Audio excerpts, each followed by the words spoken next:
Tammy and Tony, when they came down, they worked for me for a while, and we talked about different things, and any questions that they may have, I answered it. But one of the things that I felt that I have done over the time is any of my employees that have been employed by me, I take time to explain to them how all this works and how you treat customers. You give them the service that they deserve for the money that they're paying for, and I always, treat people like you'd like to be treated, whether or not you're in that field or not. Somebody comes in and wants something, you do whatever it takes to give them what they want and give them a fair value for what they want. I'm not really big, successful, a lot of money in the bank type of thing. I just go from year to year, basically enough to take care of myself and live and so forth. And there's some few things that have come my way that has been helpful, but I look at people that go to college and learn business administration and how to advertise and how to bring money in, and a lot of them are very successful, and I don't understand a lot of that except street smart of just going out and doing things. And I keep looking for the avenues that will give us a greater return on our energy that we put out for the people, so that one of these days I might retire and have some money. Well, I've always done whatever it takes to satisfy the customer in doing each job that I do. I've been rewarded by the praise that I have for the jobs that I do. I take pictures of the jobs that I finish, and I look back upon it, and all of the clients, there isn't one client that I have ever dealt with that if we see each other eye to eye, we always have a conversation or a hi or have different praises for the things that we've done, and that's the joy that I have in taking care of clients and so forth. And I would say that I probably have an outstanding reputation on being just and fair with people.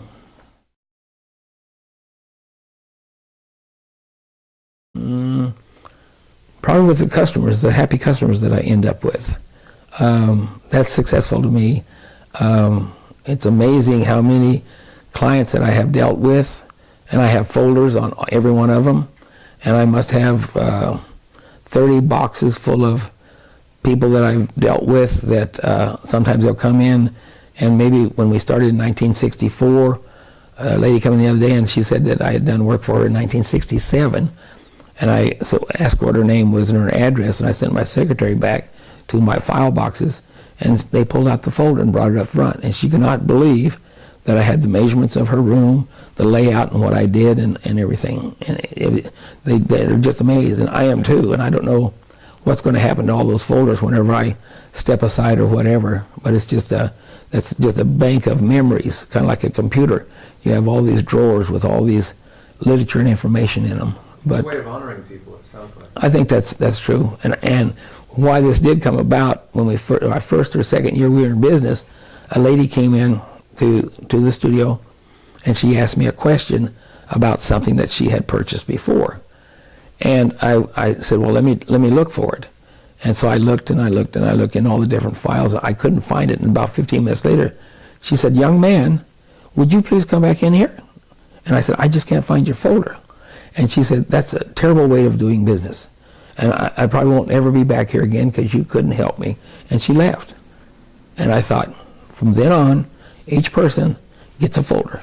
Each person gets literature put into it, and whatever it might be, it goes in there, and we're going to go back and find it. And since then, it's amazing. I haven't been ever lost hardly anybody's folder. So that was one of the things, is keeping track of who I do business with.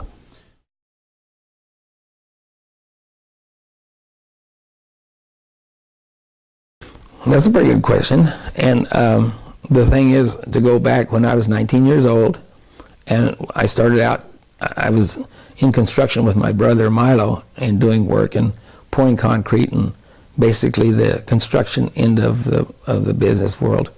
And my brother Elmer then called me one day and said that he's got a job in Bakersfield selling carpeting and drapery, and he wanted me to come in and help him do it.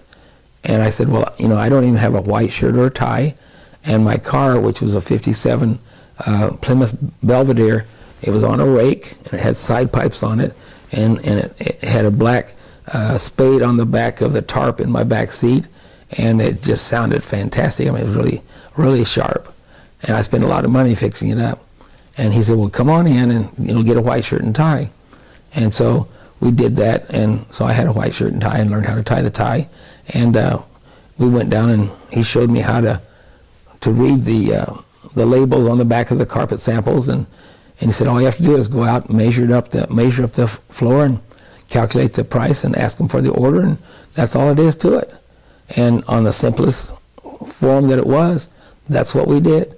First job I remember, it was on Olympic Drive up by the Bakersfield College, and Babe Lazane, I think who the customer was, I mean I can remember it just like it was yesterday. And so Elmer said, okay, you take the samples.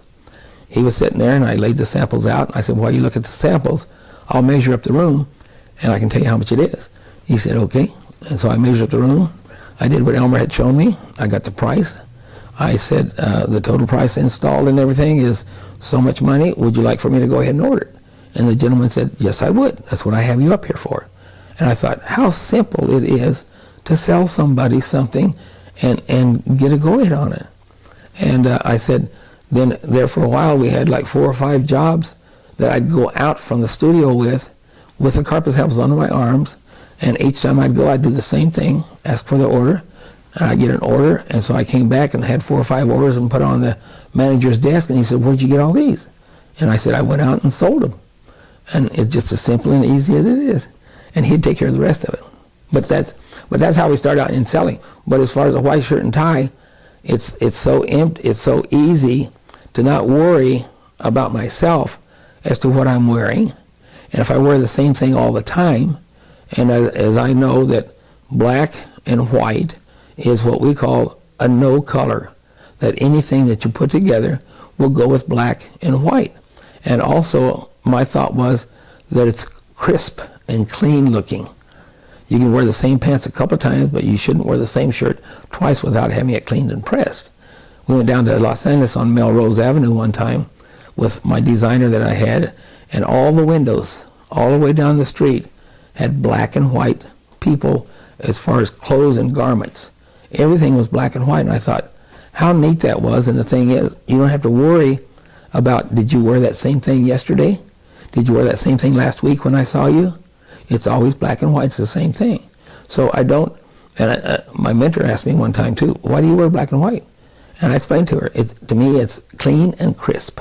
And that's the way I want to look when I'm in front of a client, so that they don't necessarily have to critique me or question me. It's always the same all the time. And as far as I'm concerned, it's as easy to put together, and I always look the same, and it looks clean. And sometimes at one time I used to wear blue shirts and brown shirts and cream color shirts and different colors of tie. And that was okay, but I noticed that when I sweat around the collar, you would see the different change of color. And so I thought, well, let's not do that. Let's just stay with the white. And that's where I came up with it. So it's important to be clean, crisp, and neutral. right. And quality-wise, when we started in the business, we realized that we could be in any category. We could be in the lower price merchandise, or the medium price, or the upper price. And of course, we chose to really deal with the people that appreciate quality, and we don't have to answer to anybody as far as it falling apart, not being good, or being criticized for having poor quality.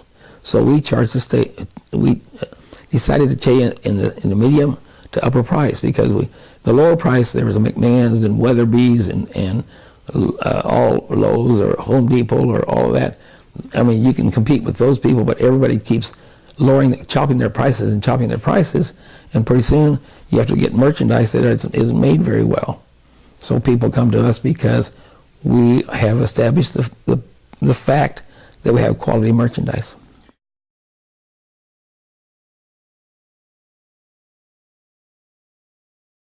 No, I don't think entered into it. I think it's just more or less a desire. I don't know, going through school or the people that I ran around with, and I always hooked up with people that their parents were successful. We'd go over to their home, and I enjoyed being with successful people. One of my best friends was Tom Sibley, and when I moved into Bakersfield when I was 19 years old, or even before that, when I was out in Wasco, there were some farmers there, and they had boys and girls and everything, and I always enjoyed being around people that had a fun life and had a lot of things. And not that I wanted them, nor did I envy them for having it. I just knew that I was there, and I was part of it, and I could associate with those people more than people that stand around and smoke and play cards and go to bars and so forth. That didn't ever interest me in doing that, because it was a waste of time. I could enjoy myself out with people that enjoyed having fine things. But in the quality of merchandise, if you ever go to market and you're in the different showrooms of quality pieces, and you look at Architectural Digest magazines and you see the finer things, not that you have to have a whole bunch of it, but when you have quality of pieces, it just, I can see myself in a setting rather than having myself in something that they throw away and that's trash and so forth. I don't put myself there.